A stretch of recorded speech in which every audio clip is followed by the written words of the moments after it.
Salam sejahtera dalam Tuhan. Pada saat ini kita akan mendengarkan pemberitaan firman Tuhan Kolose pasal 3 ayat 17. Kolose pasal 3 ayat 17. Dan segala sesuatu yang kamu lakukan dengan perkataan atau perbuatan, lakukanlah semuanya itu dalam nama Tuhan Yesus, sambil mengucap syukur oleh Dia kepada Allah. Firman Tuhan pada saat ini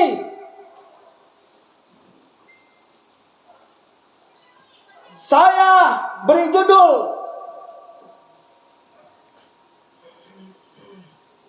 nama sesembahan orang percaya.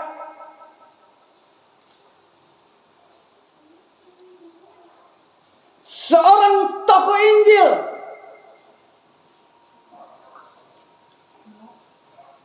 telah menuliskan pada kitab Kolose pasal 3 ayat 17, segala sesuatu yang kamu lakukan,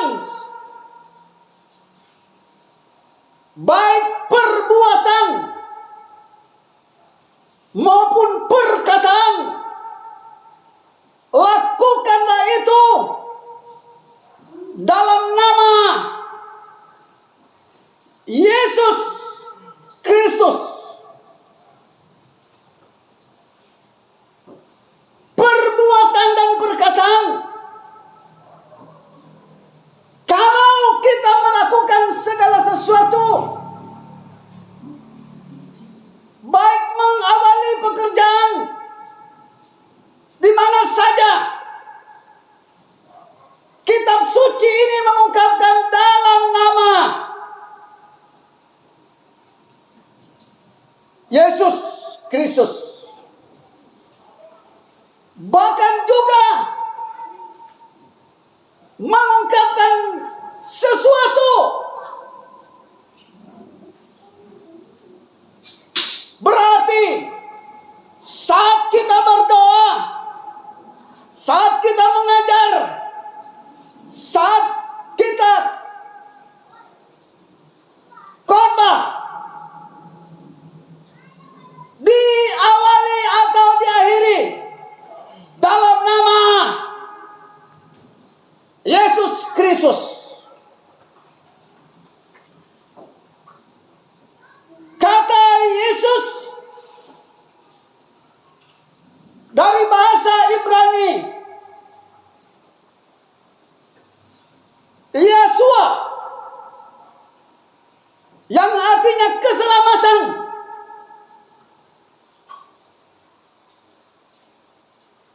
Kristus Yesuslah sumber pertolongan bagi orang-orang percaya.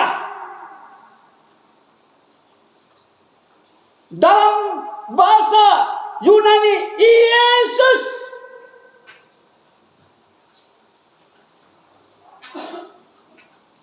yang ada hubungan dengan soteria, keselamatan dari Allah. Lalu kata Kristus, yakni Yesus Kristus, kata Kristus dari bahasa Ibrani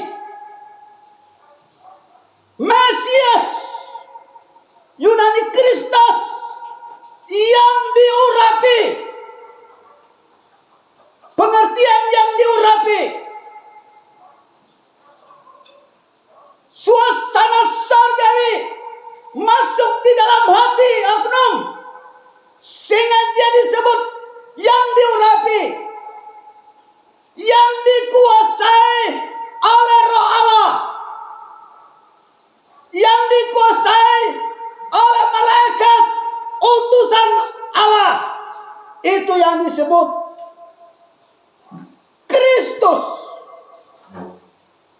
Itulah sebabnya pengikut Yesus Kristus disebut Kristen. Kristen memiliki makna orang-orang yang dikuasai oleh Roh Allah. Kalau Yesus Kristus mengandung pengertian Yesus yang diurapi, berarti oknum kemanusiaannya ada, oknum Sang Pencipta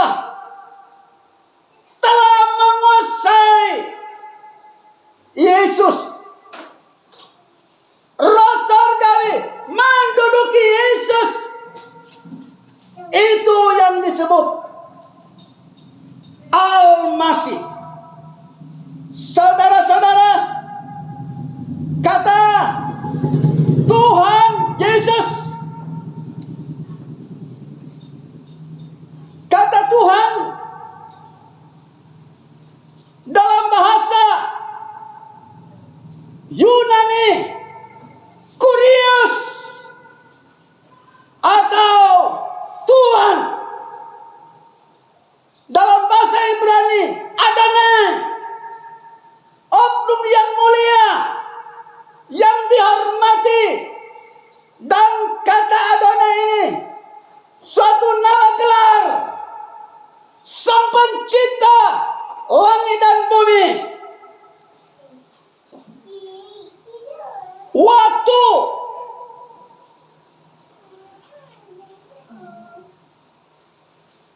Allah berfirman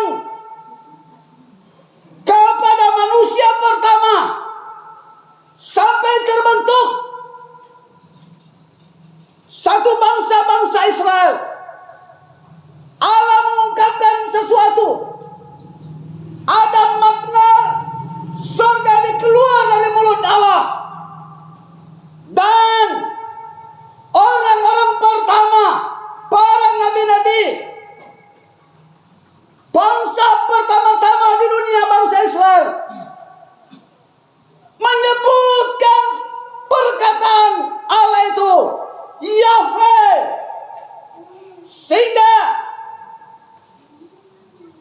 dalam kitab Yesaya 42 ayat 8 Tuhan memperkenalkan namanya adalah Yahweh.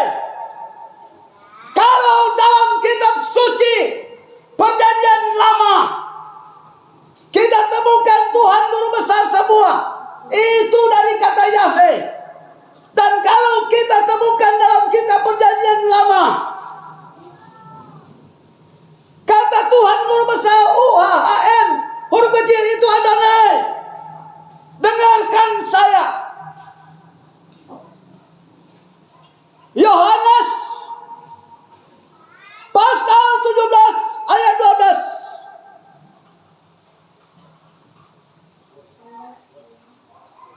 Tuhan mengungkapkan sesuatu rahasia yang besar, bahwa sesungguhnya Yesus memelihara umatnya di dalam nama Allah yang telah diberikan kepada Yesus. Maksudnya kata Yahweh ini, nama Allah ini, Roh Allah ini telah ditaruh di dalam nama Yesus. Itulah sebabnya Alkitab telah kita baca, segala sesuatu lakukanlah dalam nama Yesus.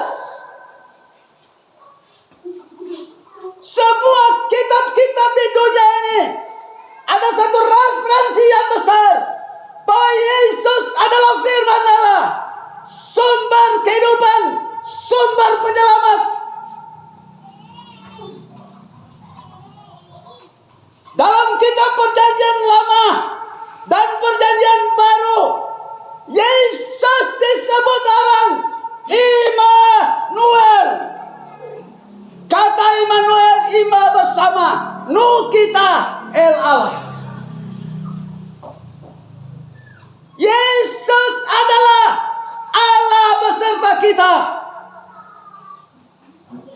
Sesuai dengan makna pengertian Immanuel. Kalau kita menyebutkan dalam nama Yesus, kita telah menyebutkan dalam nama Immanuel. Artinya dalam nama Allah beserta kita.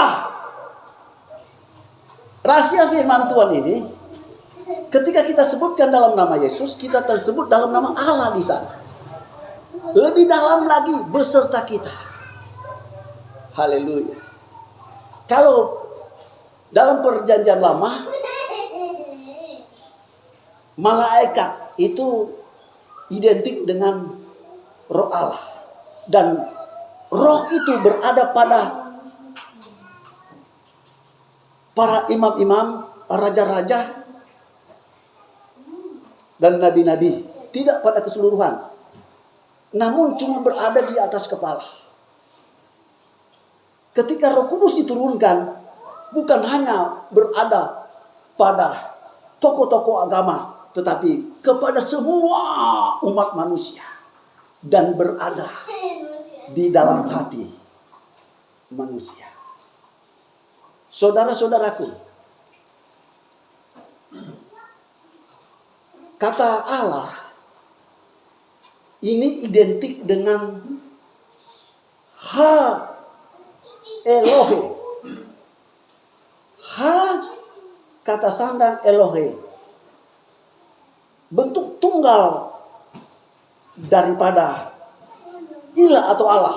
Elohim bentuk jamak daripada Allah. Nah, saudara-saudaraku, ketika kita telah sebut Allah, Allah, Allah, kita tidak kesasar. Karena kata Allah ini diambil dari dua kata. Al dengan ilah. Al sama dengan the bahasa Inggris.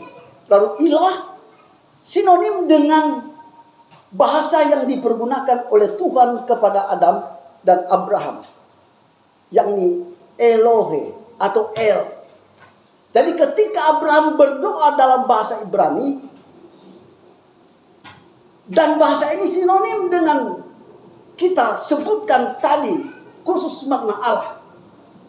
Jadi penyebutan ini hanya diperpanjang oleh para nabi-nabi. Para nabi-nabi, kalau mereka berdoa, termasuk Abraham, ya, dia menyebutkan Allah.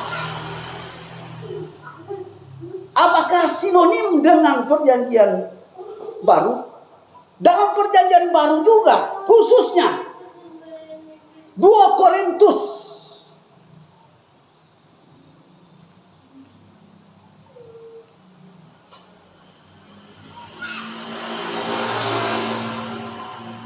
sebaiknya kita baca 2 Korintus pasal 17 ayatnya yang ke-7 bagian A. Kami berdoa kepada Allah. Jelas? Bukan hanya para rasul berdoa kepada Allah, tetapi para imam-imam, raja-raja, tokoh-tokoh yang tersohor dalam perjanjian lama menyebutkan sesembahan, mengucapkan dalam doa, mereka adalah Allah. Saudara-saudaraku, dalam perjanjian baru melakukan segala sesuatu dalam nama Yesus, tetapi menyebutkan sesembahan itu adalah Allah. Dalam perjanjian lama, para nabi-nabi dan raja-raja, para imam yang melakukan segala sesuatu dalam nama Yahweh atau dalam nama Tuhan besar, tetapi dalam sebutan doa itu adalah Allah. Kenapa? Melakukan segala sesuatu lalu disebutkan dalam nama Yahweh khusus perjanjian lama. Ini menunjukkan bahwa kata Yahweh itu identik dengan firman. Dan firman itu mengarahkan segala sesuatu yang dilakukan oleh tokoh-tokoh perjanjian lama. Dan firman itu atau dafar adalah Allah sendiri karena keluar daripada mulut Allah. Lalu dalam perjanjian baru melakukan segala sesuatu dalam nama Yesus. Karena Yesus adalah roh dan firman Allah yang ada di dalam hati manusia. Ketika dia naik ke sorga, maka dia disebut Kristus. Dia berdiam di dalam roh hati manusia. Dan dialah yang menggerakkan segala sesuatu apa yang kita lakukan. Menyebutkan dalam nama Yesus. Dalam doa dalam nama Yesus. Artinya Yesus yang telah menduduki roh kita. Dia yang gerakkan doa. Lalu ada doa yang digerakkan oleh Kristus yang ada di dalam hati kita. Keluar dalam mulut kita. Menyampaikan sesuatu keluar kepada Allah. Roh Kristus itulah perantara. Tidak ada doa jawaban tanpa perantara, yaitu Yesus adalah Kristus, rohnya yang ada di dalam hati. Itulah sebabnya saudara, supaya Tuhan berkati, harus mengerti makna cara berdoa. Bukankah Kristus itu ada di dalam diri kita? Kalau Kristus ada di dalam diri kita, maka di mana saja kita dialog dengan Kristus. Pada saat kita makan, ya Kristus, mari kita makan bersama-sama. Pada saat kita kerja, Kristus, saya percaya, ada di dalam diriku. Pada saat kita hendak berdoa meminta sesuatu, kita ada dialog secara jiwa. Nalar pikiran kita sendiri, tiba-tiba saudara kata-kata itu telah berubah menjadi suasana alam roh.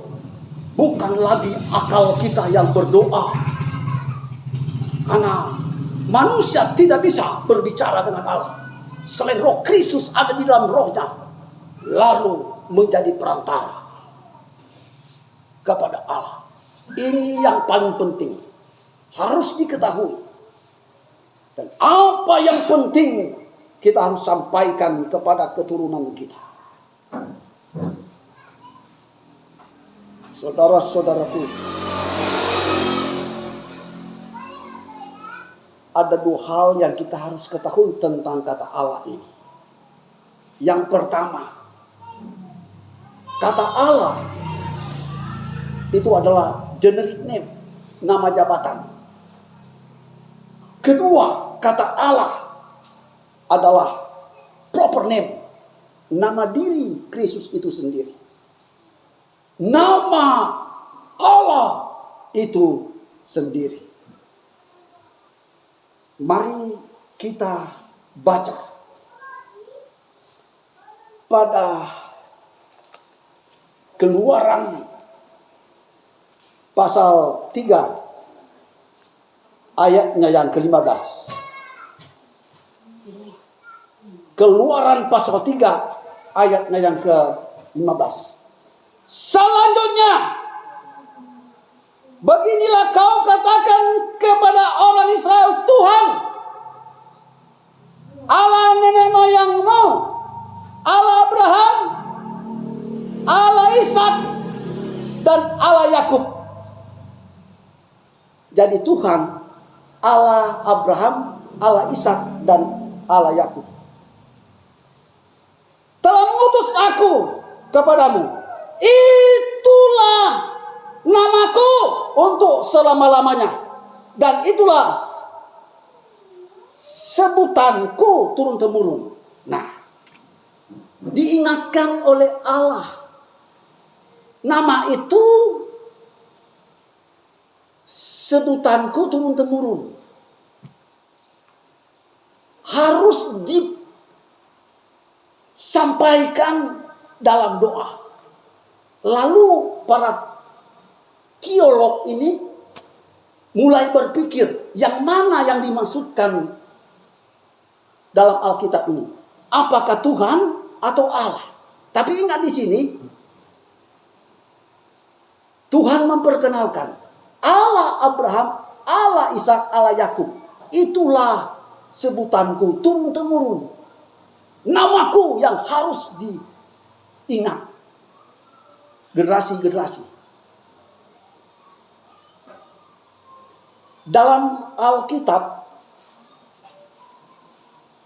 kata Yahweh dalam perjanjian baru tidak disebutkan lagi. Kalau yang dimaksudkan adalah kata Yahweh atau Tuhan huruf besar semua, maka disebutkan di dalam perjanjian baru. Hanya yang ada adalah Allah. Nah, saudara-saudaraku, berarti yang dikekalkan itu adalah Allah. Nama proper name, nama diri Allah. Mari kita melihat bukti bahwa Allah itu adalah nama diri Sang Pencipta. Amos pasal 5 ayat yang terakhir bagian B. Amos pasal 5 ayat yang terakhir, ayat 27 bagian B. Firman Tuhan yang namanya Allah semesta alam. Firman Tuhan yang namanya adalah Allah. Sekali lagi, firman Tuhan yang namanya adalah Allah. Berarti Sang Pencipta itu bernama Allah. Saya berikan contoh begini. Mengapa saya harus tekankan ini?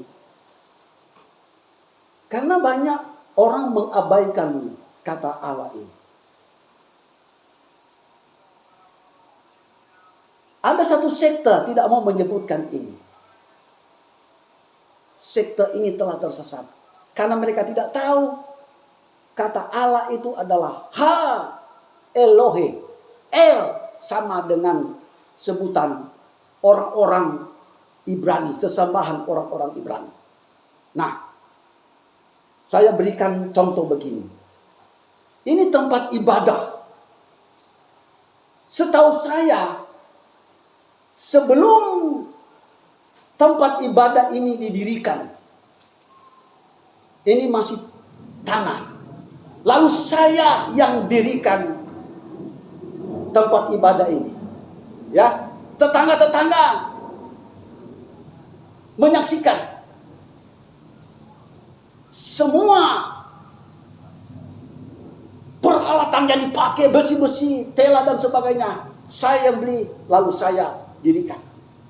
Pertanyaannya, siapa yang mendirikan gereja ini? Jawabnya Dance Mumu. Lalu saudara-saudaraku, yang menciptakan bumi, surga dan seisinya adalah oknum yang telah lama ada dan segala sesuatu bergantung kepadanya. Segala kehidupan bersumber kepadanya. Mari kita buktikan dalam Kejadian 1 ayat 1.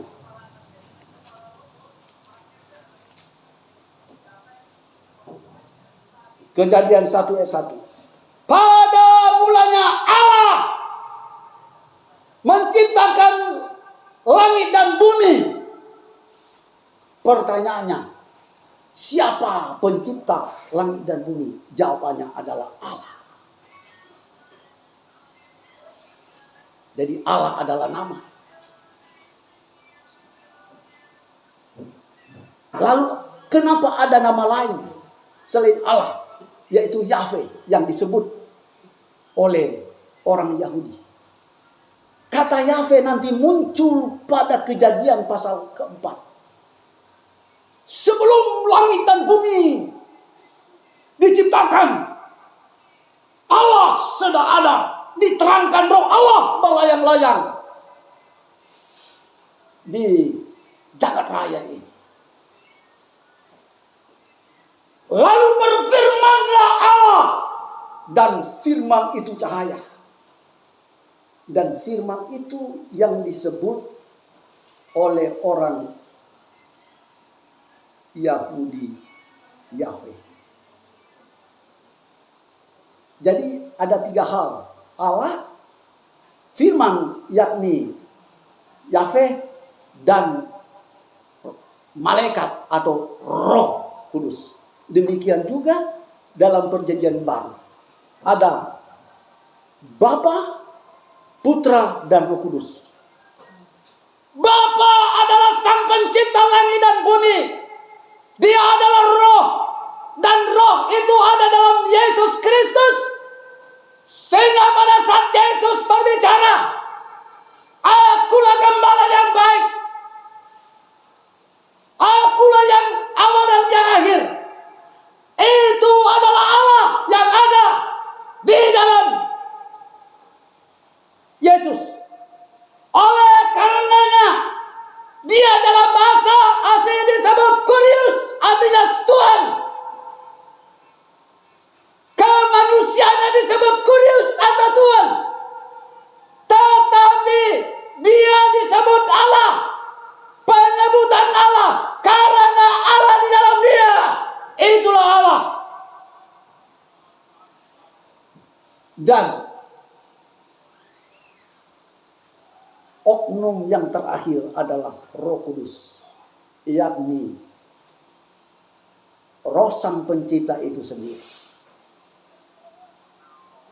Ada berapa Tuhan? 1. Jadi hanya 1 Tuhan. Ini Unitarian. Ada berjuta-juta fungsi Allah.